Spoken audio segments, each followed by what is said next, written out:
चलिए, तो आज हम बात करेंगे यूनिफॉर्म सिविल कोड के ऊपर। यूनिफॉर्म सिविल कोड मतलब इसको हम बोलते हैं समान नागरिक संहिता। कोड को संहिता बोलते हैं हिंदी। मतलब ये पूरा वीडियो अगर है तो आपको हिंदी में ही लिखा हुआ मिलेगा। बट इसका जो हम बात करेंगे इसको आप यूज कर सकते हैं यहाँ पे भी। इसको यूज कर सकते हैं आप यूपीएससी के मेंस राइटिंग में, अगर ऐसा कुछ आए कि यूनिफॉर्म सिविल कोड के ऊपर कुछ लिखने के लिए अगर ऐसा आएगा तो आप इसका यूज कर सकते हैं। और बीपीएससी का ही मेंस होने वाला तो आप वहाँ पे भी इसको यूज कर सकते हैं। बात करते हैं कि यूनिफॉर्म सिविल कोड क्या है, कैसे है, क्या इसका पृष्ठभूमि है, कैसे ये आया है। तब बात करते हैं इसके ऊपर। सबसे पहले बात करते हैं कि यूनिफॉर्म सिविल कोड मैंने थोड़ा थोड़ा लिख दिया, आप चाहे तो स्क्रीनशॉट ले सकते हैं। तो यूनिफॉर्म सिविल कोड क्या है आपका, तो ये सभी नागरिक के लिए, देश में जितने सारे नागरिक हैं, समान कानून लागू करने का प्रावधान करता है। किस मैटर में? धार्मिक समुदाय के, विवाह के मैटर में, तलाक के मैटर में, विरासत के मैटर में, गोद लेने के, उत्तराधिकार के, ये सब मामले जितने व्यक्तिगत मामले हैं, मतलब पर्सनल मामले हैं, इन सारे पर्सनल मामले में यूनिफॉर्म सिविल कोड क्या होगा, सबके लिए एक संग होगा। जैसे कि अगर हम बात करें तो अभी क्या है कि मुस्लिमों के लिए अलग, हिंदुओं के लिए अलग, यहूदी, ईसाई और पारसियों के लिए ये अलग अलग कानून है। सबके लिए अलग अलग पर्सनल लॉ है। जैसे मुस्लिम पर्सनल लॉ आपने सुना होगा, हिंदू अधिकार नियम आपने सुना होगा, और भारतीय अधिकार अधिनियम 1925 जो है वो सुना होगा। अभी हम बात करेंगे सभी पर। थोड़ी सी अगर हम बात करें कि इस पृष्ठभूमि की, इसकी बात करें तो एक सबसे पहले हम बात करते हैं कि लेक्स लॉ की कमिटी आती है 1840। लेक्स लॉ की कमिटी क्या बोलती है कि भारत में जितने सारे कानून हैं सबको एक साथ संहिता किया जाए, एक साथ आए लेके आए। और इसमें उन्होंने बात किया कि इसमें ध्यान रखा जाए कि हिंदू और मुस्लिम के जो पर्सनल लॉ है उनको संहिता से बाहर कर दिया जाए। ध्यान रखिए, पर्सनल लॉ को बाहर कर दिया जाए। मतलब हिंदुओं के लिए अलग पर्सनल लॉ और मुस्लिमों के लिए अलग पर्सनल लॉ अलग रखा जाए। उसके बाद फिर आते हैं बीएन राव समिति। ये 1941 में बनती है। ये बात कर रहे हैं हम अभी आजादी के पहले की बात कर रहे हैं। 1941 में बनती है। इन्होंने हिंदू कानून के लिए बात किया और इन्होंने साथ साथ में कहा कि महिलाओं को समान समान अधिकार की बात करते हैं। समान अधिकार की बात करते हैं तो ध्यान रखिएगा, यहाँ से थोड़ा सा दिखने लगता है कि समान नागरिक संहिता की झलक थोड़ी बहुत, क्योंकि आजादी से पहले और बात की जा रही है समान, महिलाओं को समान अधिकार देने की बात कर रही है। मतलब संपत्ति में समान अधिकार, हर चीज में समान अधिकार की बात की जा रही है। ये बी एन सभी कुछ ऑब्जेक्टिव प्रीलिम्स वगैरह कभी भी अगर ऐसा कुछ क्वेश्चन अगर आए तो ये क्वेश्चन पूछा जा सकता है। 1941 में तो ऐसा ध्यान में रहे कि 1941 तो ऐसे देश आजाद नहीं हुआ है और नागरिकों को समान अधिकार की बात तो नहीं भी हो सकता है, गलत नहीं हुआ, तो ये ध्यान रखेगा। पीएम राव समिति में बात की गई थी, महिलाओं को समान अधिकार की बात की। उसके बाद आता है कि विशेष विवाह अधिनियम 1954 में बनता है। ये क्या बनता है? ये बनता है कि भारत में कोई भी भारत का नागरिक या फिर भारत देश का ही नागरिक किसी और देश में है तो वो किसी भी धर्म से या अब मतलब किसी भी आस्था को मानने वाले व्यक्ति से विवाह कर सकता है। इसकी प्रदान की गई ये 1954। थोड़ा सा हम इस अधिनियम की बात करते हैं and आगे जो मेन हम लोग का काम है कि यूसीसी के पक्ष में तर्क देना और इसके विरोध में तर्क देने की, उसके ऊपर बात करते हैं। कि अगर आपको कहीं बात करना हो किसी से, अगर किसी को बोलना भी हो कुछ कि यूसीसी सही है या गलत है, तो आप दोनों बात कहेंगे कि ये इस तरह से सही है और इस तरह से ये गलत है। पक्ष में भी तर्क रखने की बात है आपके अंदर, और उसके विरोध में भी आप उसको तर्क रख सकते हैं। जैसे अगर हम बात करें कि इसके बाद चार प्रमुख हिंदू अधिनियम होते हैं। तो ये हिंदू अधिनियम होते हैं क्या? हिंदू अधिवाह पीरियड, हिंदू विवाह अधिनियम 1955 में आते हैं। उत्तराधिकार अधिनियम हिंदू का ही है, ये हिंदू 56 में आते हैं। हिंदू मॉनरिटी और गार्जियनशिप अधिनियम 1956 में आते हैं। और हिंदू दत्तक तथा भरण पोषण अधिनियम 1956 में, ये चार नियम आते हैं। ये चार नियम के अंदर क्या क्या है नहीं है, ये सबके ऊपर डिटेल में अलग कभी वीडियो होगा तो बता देंगे। हम लोग तो ये समझे कि आखिर यूसीसी क्या है। तो यूसीसी ध्यान में पर्सनल लॉ में ये तो ध्यान रखना है, व्यक्तिगत मामले में एक समान रूप से लागू, व्यक्तिगत मामले में, ठीक है ना। बाकी आपराधिक मामले में अभी भी समान है हम लोग का लॉ।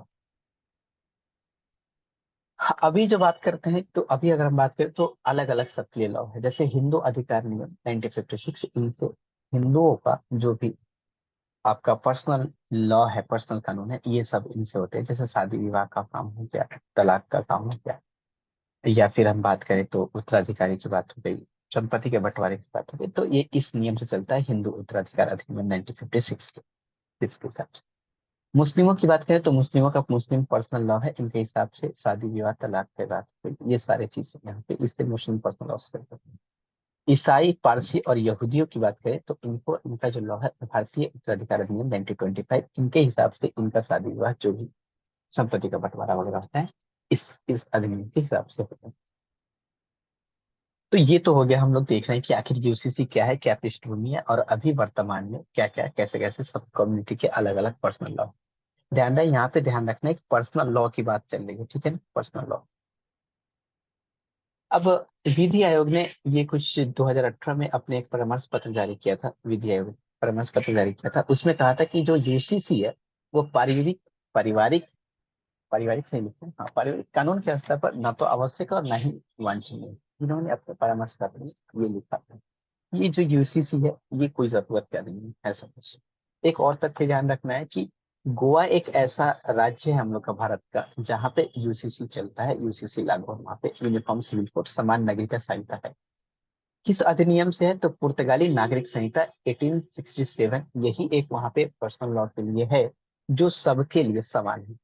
समान है, सारी नागरिक सभी के लिए, सभी धर्मों के लिए वहाँ पे, मुस्लिम, हिंदू, सिख, ईसाई जो भी है सबके लिए समान, इसी अधिनियम से उनके पर्सनल लॉ देखे जाते हैं, पुर्तगाली नागरिक संहिता 1867।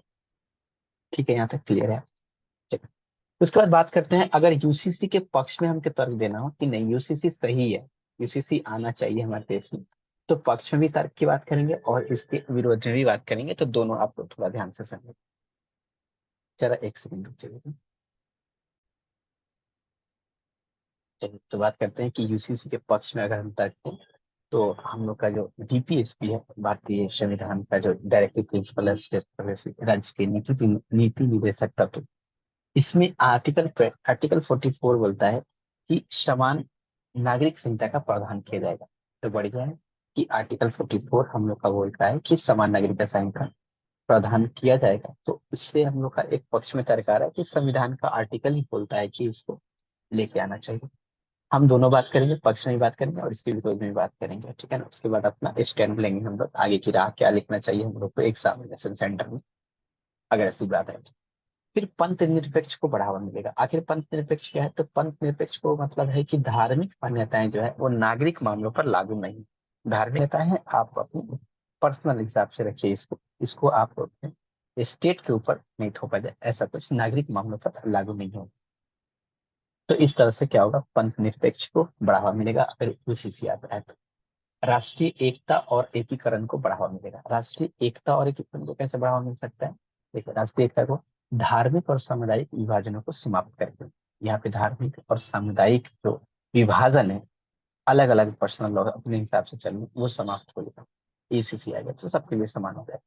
समान नागरिकता को बढ़ावा देगा, समान नागरिकता को बढ़ावा देगा, अधिक एकीकृत कानूनी प्रणाली निर्मित करके, ये क्या होगा, इसके एकता और एकीकरण को बढ़ावा देगा।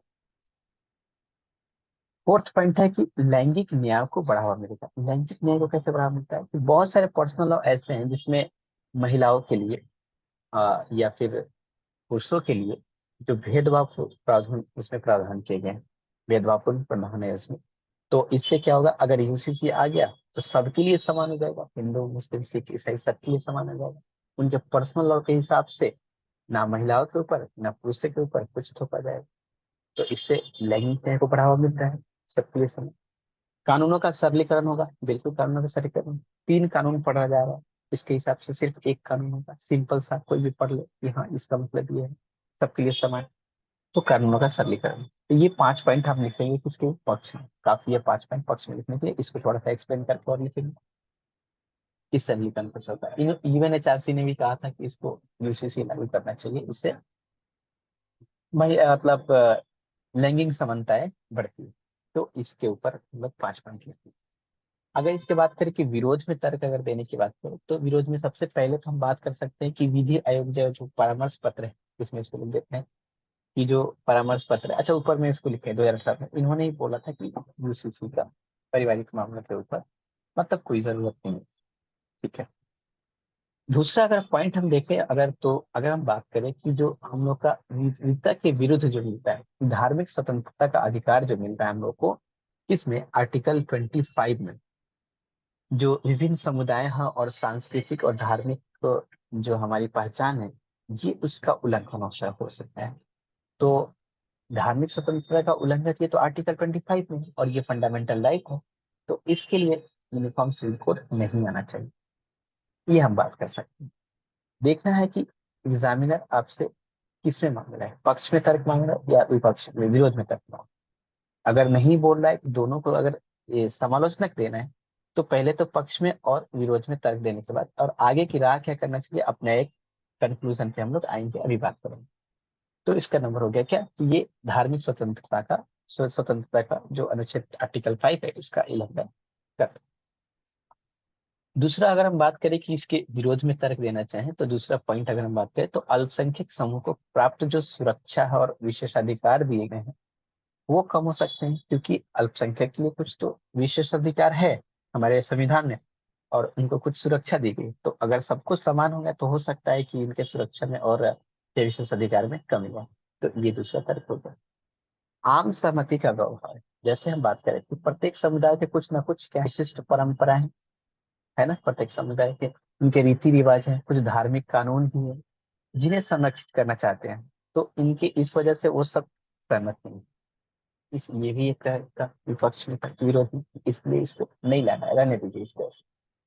संघीय संरचना कुछ विषय, कुछ जो क्या बताते हैं, मतलब कुछ विशेषज्ञ हैं जो ये कहते हैं कि ये जो संघीय संरचना है, इससे मतलब राज्य और केंद्र सरकार के, इसमें संघीय संरचना के ऊपर प्रभाव पड़ेगा। कैसे? उन्होंने बोलता है कि यूसीसी के प्रवर्तन से सहकारी संघवाद के सिद्धांतों का उल्लंघन हो सकता है। अब ये विशेषज्ञ जो है वो किस बेसिस पे बोल रहे हैं, इसके ऊपर हम बात करेंगे फिर कभी। अभी सिर्फ ये पॉइंट हम लोग लिख सकते हैं कि कुछ विशेषज्ञों का मानना है कि संघीय संरचना के ऊपर इससे प्रभाव पड़ सकता है, उल्लंघन हो सकता है सिद्धांत। तो ये तो हो गया आपके पक्ष में भी और विरोध में तर्क।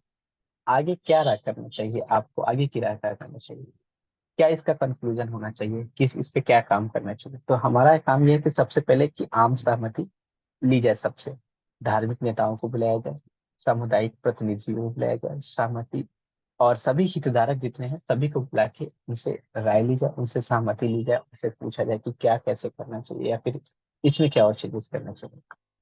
तो आम सहमति सबसे पहले जरूर। दूसरी पॉइंट की अगर बात करें कि मजबूत इच्छा शक्ति होनी चाहिए।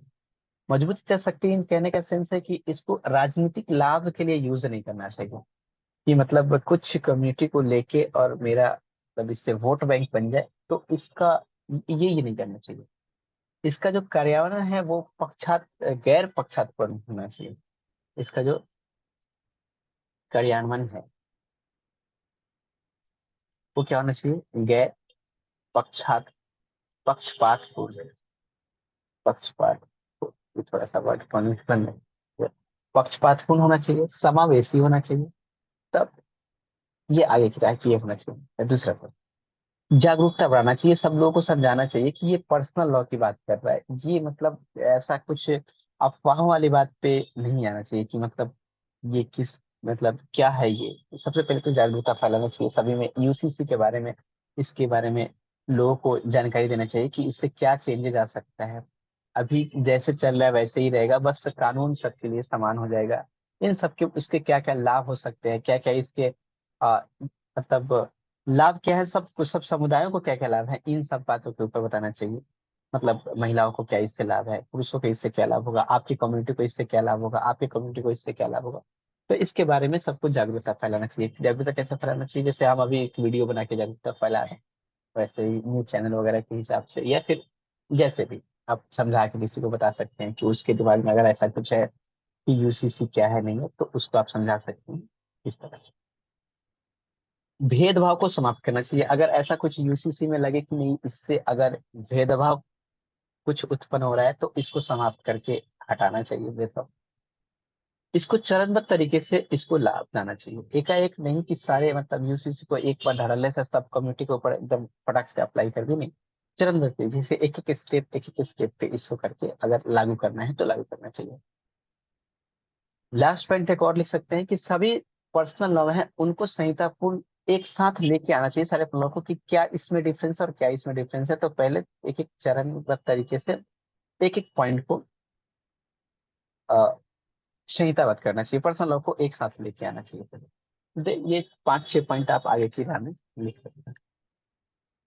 तो ये पर्सनल लॉ के ऊपर ये वीडियो यहीं तक एंड करते हैं, फिर कभी वीडियो लेके आते हैं।